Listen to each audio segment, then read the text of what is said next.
13 heures, c'est bien sûr le journal. Merci de nous rejoindre pour commencer le sommaire. En Côte d'Ivoire, fin hier du séminaire gouvernemental au palais présidentiel dans la commune du Plateau. Cérémonie de clôture en présence du président de la République, Alassane Ouattara. Cette réunion a abouti à l'élaboration du plan d'action prioritaire pour cette année 2020. Dakar, la capitale du Sénégal, abrite aujourd'hui la réunion du bureau de l'Assemblée parlementaire de la francophonie, rencontre présidée par le chef des parlementaires ivoiriens, également président de l'APF, mais avant des entretiens entre Amadou Soumaoro et Moustapha Niasse, président du Parlement sénégalais. Enfin, des populations attaquées le 25 janvier dernier par des hommes armés à Silgadji, dans la région nord du Burkina Faso. Bilan entre 10 et 50 morts selon les sources. Bonjour à tous. Il faut raffermir les acquis, c'est ce qui ressort du séminaire gouvernemental tenu hier au palais de la présidence dans la commune du Plateau. Le président de la République, Alassane Ouattara, a clôturé cette réunion qui a abouti à l'élaboration du plan d'action prioritaire pour l'année 2020. À noter que 5 axes stratégiques ont été pris en compte, notamment le renforcement de la sécurité, de la cohésion sociale, de la paix et l'intensification de la lutte contre la cherté de la vie. C'est un reportage de Jérôme Kofi Abola. Pour un nouveau départ dans la continuité face aux nouveaux défis de cette assertion, le premier séminaire gouvernemental au titre de l'année 2020 tire tout son sens. Rencontre tenue ce lundi à la salle des pas perdus du palais présidentiel avec pour objet l'adoption du PAP, plan d'action prioritaire. Les travaux se sont déroulés autour de plusieurs axes stratégiques définis par le président Alassane Ouattara, comme par exemple la sécurité, la cohésion sociale et la paix, ainsi que l'intensification de la lutte contre la vie chère pour le bonheur des populations. Les principales actions ou activités à mettre en œuvre devront favoriser l'accès équitable de tous les citoyens à la justice, la promotion et le respect des droits de l'homme, la consolidation de la cohésion sociale, la sécurité des biens et des personnes face à la menace terroriste, l'accès à des services publics de qualité et innovants, le rayonnement national et international de la Côte d'Ivoire, l'intégration régionale et la pratique de la bonne gouvernance. Il s'agira également d'élaborer le PND 2021-2025, de réaliser le 5e recensement de la population et de l'habitat, du renforcement de l'accès à l'information, notamment à travers la mise en place de la télévision numérique terrestre TNT, et de poursuivre la mise en œuvre des réformes institutionnelles dans tous les domaines. L'occasion s'est voulue opportune pour le Premier ministre Amadou Gon Coulibaly de saluer une fois de plus la sollicitude plus que jamais rassurante du président Alassane Ouattara dans la conduite des affaires de l'État.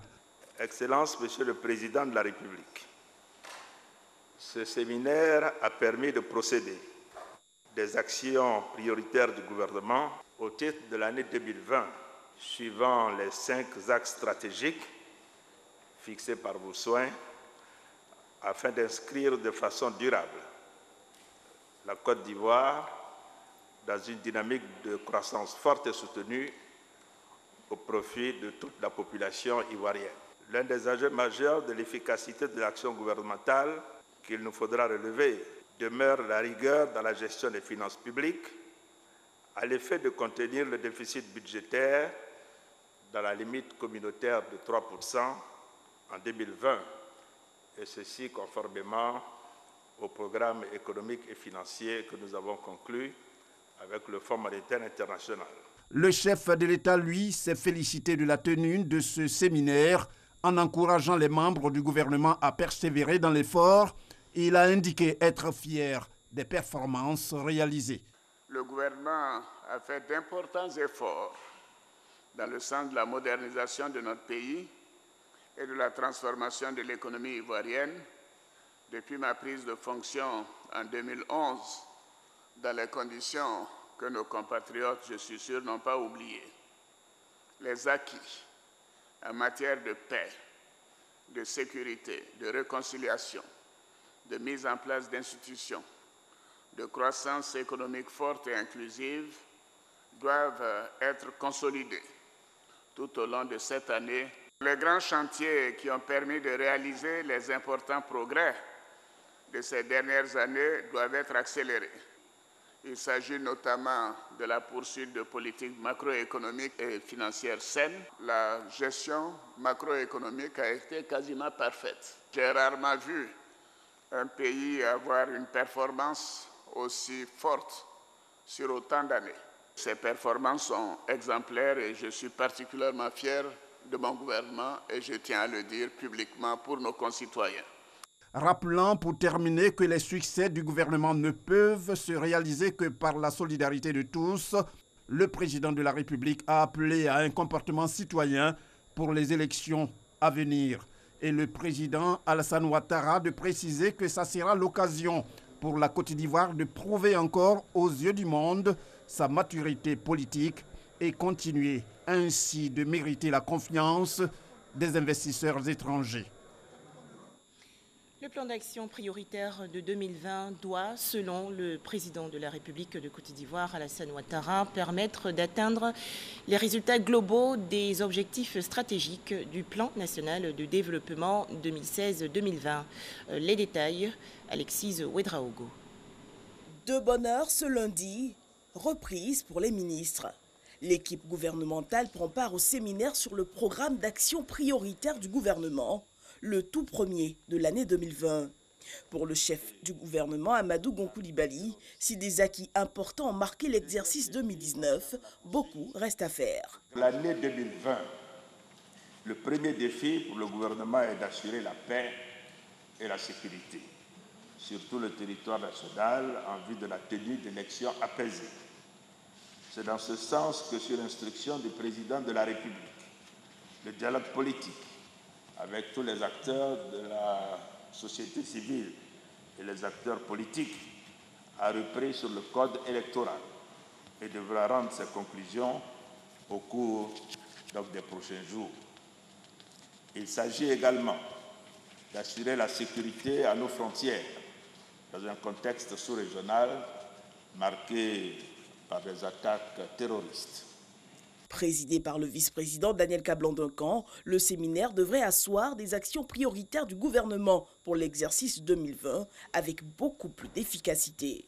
Ce séminaire est d'une importance capitale dans l'atteinte des objectifs de développement fixés dans le cadre du second mandat de son Excellence, Monsieur le Président de la République. Il s'agira concrètement de valider et d'adopter les programmes d'action prioritaires du gouvernement pour 2020, dernière année de la mise en œuvre du PND 2016-2020. L'objectif, vous le savez, est de faire de la Côte d'Ivoire une nation moderne avec des institutions fortes, une économie performante et des conditions de vie meilleures pour l'ensemble des populations. Dakar au Sénégal, réunion aujourd'hui du bureau de l'Assemblée parlementaire de la francophonie. Cette rencontre sera dirigée par le président de l'Assemblée nationale de Côte d'Ivoire, également président de l'APF. Mais avant, Amadou Soumaoro a eu un entretien avec le chef du Parlement sénégalais, Moustapha Niasse. Le point dans ce reportage de Mahama Traoré. Le bureau de l'Assemblée parlementaire de la francophonie, APF, se réunit à Dakar, au Sénégal, pour 2 jours de travaux. En prélude à ces assises, le président de l'Assemblée nationale du pays hôte, Moustapha Niasse, en sa qualité de vice-président de l'APF, est donc venu échanger sur l'ordre du jour et les grandes articulations de ces travaux avec Amadou Soumaoro, le président de l'APF. La francophonie est un moment tellurique, c'est-à-dire qui marche au son et au rythme des mouvements de la Terre. Parce que la francophonie est un idéal universel qui couvre l'ensemble des 5 continents. Rares sont les organisations qui existent aujourd'hui et qui ne s'occupent pas de régler des conflits, comme l'Organisation des Nations Unies, créée maintenant il y a 75 ans, mais qui consacrent leur activité, leurs idées, leurs réflexions, leur synthèse et les motifs de leur unité à l'homme, à son génie. Cette réunion du bureau de l'APF portera sur le thème de l'enregistrement des enfants à l'état civil. Il sera demandé aux parlementaires de faire le point de la situation dans leurs pays respectifs. Une centaine de parlementaires issus de 17 pays de l'espace francophone prendront part à ces travaux qui s'ouvrent ce mardi. Le Forum mondial de l'Organisation mondiale du tourisme sur l'investissement touristique en Afrique va se tenir du 20 au 22 février prochain à Abidjan. L'organisation de cet événement a donc fait l'objet récemment d'une signature de convention à Madrid, en Espagne, entre les autorités ivoiriennes et les représentants de l'OMT. Les précisions de Chaque Koné. Moment historique pour la Côte d'Ivoire. La signature de cette convention d'accord entre l'Organisation mondiale du tourisme OMT et le gouvernement ivoirien à travers son ministère du Tourisme vient confirmer la tenue à Abidjan de la première édition du Forum mondial de l'OMT sur l'investissement touristique en Afrique, du 20 au 22 février prochain. C'est une reconnaissance de la politique de paix et de stabilité de notre pays, mais surtout un encouragement pour la Côte d'Ivoire qui accueille de nombreux investissements directs étrangers. Et donc dans de tels contextes, on ne peut que se réjouir et dire que nous sommes prêts à les accueillir et à faire de la Côte d'Ivoire cette terre de là où partira de nouveaux investissements plus accrus et plus édifiants pour tout le continent africain. Le choix de la Côte d'Ivoire pour organiser cet important forum intervient après le succès des tables rondes organisées à Dubaï et Hambourg qui ont permis d'obtenir environ 3 500 milliards de francs CFA de promesses d'investissement direct étrangers dans le secteur touristique ivoirien.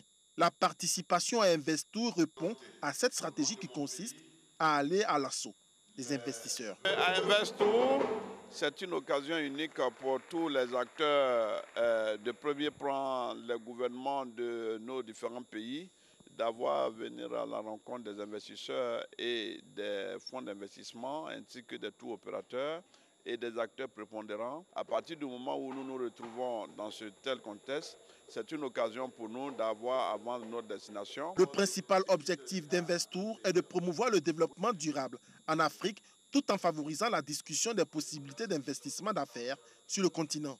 Selon l'OMT, l'industrie touristique en Afrique enregistre une belle croissance avec une contribution à hauteur de 10,4% du PIB total du continent et emploie près de 24,3 millions de personnes. Un forum pour relancer l'économie de la Centrafrique, pays longtemps miné par des violences meurtrières. Cet événement, lancé il y a quelques jours à Abidjan, va se tenir en mai prochain à Bangui, la capitale centrafricaine. Thème retenu, investir dans les objectifs du développement durable en Centrafrique. Francis Boifo.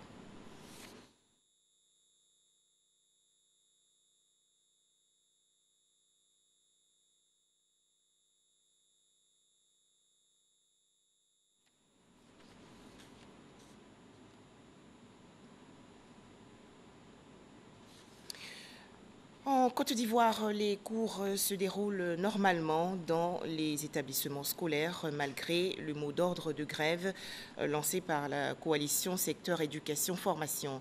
L'ambiance était calme et normale ce matin dans les écoles, collèges et lycées publics visités par notre équipe de reporters, notamment dans les communes de Bingéville, de Cocody et de Tracheville. Enseignants et élèves étaient donc tous présents dans les classes pour poursuivre le programme scolaire. Il faut cultiver plus de solidarité envers les personnes malades de la lèpre. C'est l'essentiel du message du gouvernement ivoirien en cette 67e édition de la Journée mondiale des lépreux. Cet événement sera célébré dans le monde entier demain, mercredi 29 janvier. En Côte d'Ivoire, c'est la ville de Gagnoa, dans le centre-ouest, qui va accueillir les activités de cette édition 2020. Pour en parler, Amadou Ouattara. Chaque année, le dernier dimanche du mois de janvier est marqué par la célébration de la Journée mondiale des lépreux. Cette année, la cérémonie officielle de la 67e édition de la Journée mondiale des lépreux aura lieu le 29 février prochain à Gagnoa autour du thème « La lèpre est une maladie tropicale à négliger, ne négligeons pas ceux qui en souffrent. Le ministre de la Santé et de l'Hygiène publique invite à une prise de conscience collective et appelle à davantage de solidarité à l'endroit des personnes malades de la lèpre. Et surtout, de lutter contre le rejet et la stigmatisation sous toutes ses formes pour donner la joie à nos frères et sœurs malades de la lèpre. Comme l'a dit Raoul Folero, le vagabond de la charité, nul n'a le droit d'être heureux tout seul. Cet appel à la solidarité à l'endroit de nos frères et sœurs malades de la lèpre s'adresse à tous et à chacun. La lèpre touche principalement la peau, les yeux, le nez et les nerfs périphériques. La lèpre peut être guérie en 6 ou 12 mois en suivant une thérapie multimédicamenteuse. Un traitement précoce permet d'éviter tout handicap. La Côte d'Ivoire dépiste près de 600 nouveaux cas de lèpre par an. En ce qui concerne la Côte d'Ivoire, la lèpre fait partie des maladies qui y sévit encore de façon endémique. Bien que nous ayons atteint le seuil d'élimination depuis 2001, en 2019, 567 nouveaux cas avec un taux d'infirmité de degré 2 encore élevé, soit 19,64%. Beaucoup d'efforts restent encore à faire pour arriver à l'éradication. Selon le ministère de la Santé et de l'Hygiène publique, la clé de la lutte contre la lèpre, c'est la détection précoce par des activités de dépistage actifs dans la communauté. Il faut également présenter systématiquement toute tache suspecte sur la peau à l'agent de santé le plus proche. Saint-Fra, dans le centre-ouest du pays, les autorités et cadres de cette localité s'engagent donc aux côtés des malades de la lèpre pour leur apporter soutien et vaincre la maladie. Ils ont rendu visite récemment à des lépreux internés dans les centres hospitaliers. Les détails, Moussa Konaté. Des actions de solidarité en faveur des malades de la lèpre dans le district sanitaire de Saint-Fra. La 67e journée mondiale de la lèpre est l'occasion pour engager les uns et les autres à soutenir les actions du gouvernement afin d'éradiquer cette maladie. L'année dernière, lorsque je rentrais ici, j'avais les larmes aux yeux. Mais je peux dire aujourd'hui, par rapport au prix des médicaments, je me sens un peu mieux. Dans le cadre de la mise en œuvre du programme social du gouvernement, nous ne lésinerons sur aucun moyen pour faire en sorte que dans le département de Saint-Fra, cette pandémie soit complètement éradiquée. Le message que nous avons vis-à-vis des familles des malades, c'est de dire que l'État de Côte d'Ivoire est à leur côté pour les accompagner jusque sur la voie de la guérison. En Côte d'Ivoire, même si la lèpre n'est plus un problème de santé publique, grâce aux efforts du gouvernement, le pays regorge néanmoins des zones de forte endémicité, notamment la région ouest du pays, précisément les départements de Man, Zouaounié et Oumé. Eux également ne sont pas oubliés. Les malades souffrant d'insuffisance rénale et résidant dans la commune de Trècheville vont bénéficier gratuitement d'une dialyse. C'est une initiative des autorités municipales. Elles ont offert récemment aux patients 3000 kits de dialyse. Le point dans ce reportage de Mamadou Kouassi. Des kits de dialyse remis à ces malades souffrant d'insuffisance rénale de la commune de Trècheville. Avec ces 3000 kits, ces patients pourront effectuer gratuitement leur séance de dialyse sur une période de 5 mois. Un don du conseil municipal de Trècheville qui vient soulager l'association des dialysés et des insuffisants rénaux de la commune. On suit les conseils des médecins, mais le plus important c'est la dialyse. Au lieu de 3 dialyses, nous faisons 2 parce que la dialyse coûte cher. Parce que financièrement, le dialysé est démuni de moyens. Voilà que la mairie nous assiste en nous donnant ces bons-là. Vraiment, que Dieu les bénisse. Les responsables de la mairie de Trècheville ont indiqué que l'équipe municipale, conduite par le ministre François-Albert Amichia, a fait du social une réalité. C'est pourquoi la santé a toujours constitué un axe essentiel de la politique de développement de cette commune du district d'Abidjan. Quand vous avez une population malade, vous comprenez que rien ne marche. Donc pour nous, la santé, c'est la priorité des priorités. Et tant que nous aurons des moyens, en tout cas nous ferons tout ce qui est en notre pouvoir pour que nos populations se sentent mieux. Pour cette initiative, Les dialysés et insuffisants rénaux de Treichville ont reçu le soutien de leurs responsables nationaux. Ce sont plus de 800 millions de francs CFA que la mairie de Treichville engage pour des actions sociales au profit des populations de la commune. Parlons à présent de la 25e session du Forum des droits de l'homme. Le Conseil national des droits de l'homme a échangé il y a quelques jours avec les acteurs de la société civile et autres membres d'associations de défense des droits humains, Ami Meïté et Moussa Konaté. Il est clair que la situation des droits de l'homme, si on part des pics que nous avons observés en 2011 jusqu'à aujourd'hui, il y a amélioration, mais il y a des situations qui sont récurrentes que nous observons et c'est dans ce sens-là que nous réunissons régulièrement pour voir quel est le sort qui a été réservé aux recommandations que nous avons faites à la suite des différentes sessions. 3 points étaient au cœur de la 25e session du Forum des droits de l'homme. Le droit des consommateurs, le droit des victimes des crises post-électorales et l'état des droits à l'éducation. Nous nous sommes solidaires de cette prise de parole où, en termes de normes et en termes de politique et de programmes, avaient été mises en place pour assurer le droit à l'éducation. Selon les statistiques du ministère de l'Éducation nationale, il nous a été revenu qu'au niveau du primaire, pour l'année scolaire 2018-2019, il y a 159 cas de grossesse en milieu scolaire. Au niveau de l'école primaire, le cas des violences basées sur le genre, les VBG, découle. Au tableau de l'année scolaire 2018-2019, l'ONG Droits des enfants de Côte d'Ivoire notifie également 33 cas de violences sexuelles, 139 cas de grossesse à l'école primaire, 45 cas de mutilation génitale, 575 victimes de coups et blessures. Le cas des enfants en situation de handicap n'est pas resté sans traitement. Une partie des enfants pour lesquels nous travaillons ont un mode de communication tout à fait différent, la langue des signes. Donc c'est sûr que les formateurs ne maîtrisent pas forcément cet outil-là. C'est sûr qu'il y a des efforts qui sont déjà faits, mais il y a un travail énorme qu'il faut pouvoir faire. Le Forum des droits de l'homme est une initiative du Conseil national des droits de l'homme de Côte d'Ivoire en collaboration avec la société civile. Il vise à créer un cadre d'échange sur les problématiques liées à la promotion et à la protection des droits de l'homme. Direction à présent Yamoussoukro, dans la région centre du pays, où des femmes rurales ont bénéficié récemment d'une formation. Les travaux ont porté sur la médiation et la négociation dans le règlement des conflits. C'est une initiative du système des Nations Unies. Les explications de Kader Sogodogo de RTI Bouaké. La communauté régionale pour l'autonomisation et la paix, CREAPAIX, pensée et conçue par la chaire UNESCO aux femmes et pouvoirs de décision, Efrazi Yaokwasi, dépose ses valises à Yamoussoukro.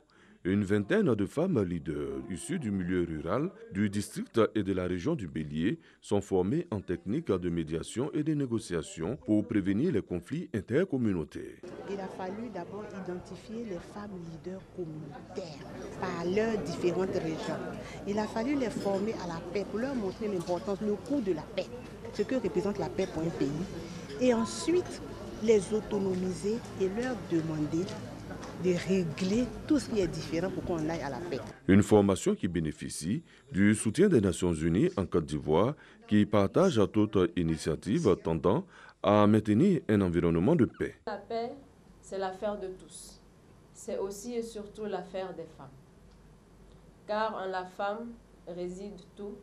En la femme réside la naissance et en la femme réside le pouvoir effectivement de communiquer et de pratiquer cette paix-là. Former pour la paix, un apport indéniable pour les autorités locales. Former les femmes à la gestion, à la prévention des conflits et même à la résolution des conflits. Elles ont une autre façon de voir le monde, elles ont une autre façon, une autre intelligence du monde qui peut être un apport positif dans la prévention des conflits et dans la gestion des conflits. Pour cette formation, la Côte d'Ivoire bénéficie du savoir-faire de l'Académie Klingjendain, reconnue mondialement après 25 années d'expérience en la matière. Dans son carnet d'adresses, le PNUD, la CEDEAO, l'Union africaine, des pays comme le Soudan du Sud et les Philippines. Des enveloppes de 100 000 francs CFA à 250 000 francs CFA pour financer les projets agricoles des femmes de Bongouanou dans le centre-est du pays. C'est une initiative de l'inspecteur général d'État. Théophile Waoundoli a également offert des équipements agricoles à 31 associations de femmes. Les précisions, Alexis Ouedraogo. Remise de chèques et de matériel agricole. Cette fin de semaine dans le Moronou, 31 associations féminines ont bénéficié de financements pour soutenir leur autonomisation. Nous sommes particulièrement heureux ce matin car nous avons une occasion de pousser nos activités champêtres. Ce financement que vous nous avez octroyé ce jour est un ouf de soulagement pour nous. Nous vous promettons d'en faire bon usage. Des dons de 100 à 200 000 francs CFA pour une enveloppe globale de 5 millions de francs CFA offerts par l'inspecteur général d'État en collaboration avec le ministère de la Femme, de l'Enfant et de la Famille. Le Moronou est la deuxième région productrice de vivres en Côte d'Ivoire. Et cela grâce à nos braves femmes. Ces braves femmes sont confrontées souvent à un manque d'accompagnement et de soutien financier. Les fonds que ces femmes recevront à cette occasion permettraient à certaines de créer des activités génératrices de revenus, à d'autres d'accroître leur production. La rencontre a pris fin sur les pas de danse. Un mot à présent sur la cérémonie de distinction des meilleures fondations africaines. Cet événement s'est tenu il y a quelques jours dans la commune du Plateau. Safiat Kouyaté et Cheikh Koné. Elles sont une vingtaine à être honorées ce jour lors des African Foundation Awards, AFA. Diverses et variées, ces fondations ont une mission commune, œuvrer pour le bien-être social. Ainsi, pour saluer et encourager leur mérite, elles ont reçu des prix par catégorie et domaine d'action. Nous avons été récompensés aujourd'hui avec le prix pour la santé de African Foundation Award.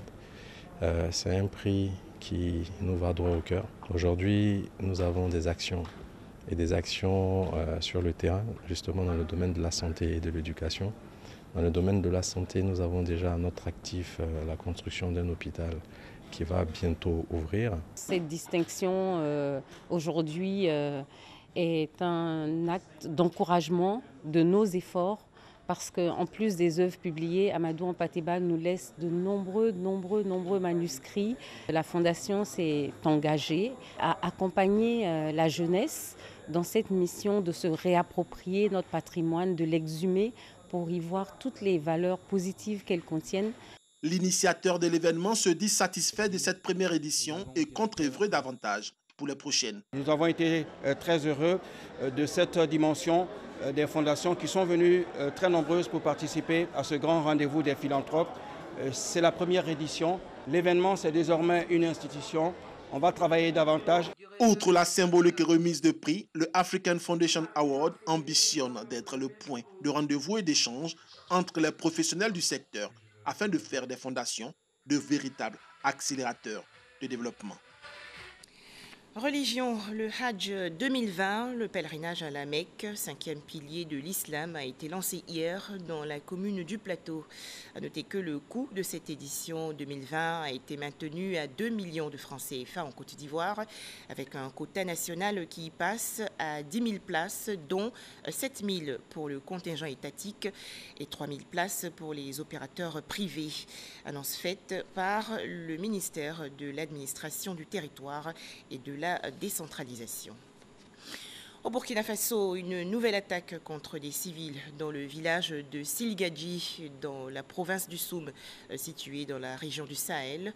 Le bilan diverge selon les sources, entre 10 et 50 personnes tuées. Le marché du village a été attaqué dans l'après-midi du 25 janvier dernier par des hommes armés. Pour terminer, rappelons que le président de la République de Côte d'Ivoire, Alassane Ouattara, a clôturé hier le séminaire gouvernemental qui a abouti à l'élaboration du plan d'action prioritaire pour l'année 2020. 5 axes stratégiques ont été pris en compte. On peut citer le renforcement de la sécurité, de la cohésion sociale, de la paix et l'intensification de la lutte contre la cherté de la vie. Merci de nous avoir suivis. D'autres informations sur rti.ci.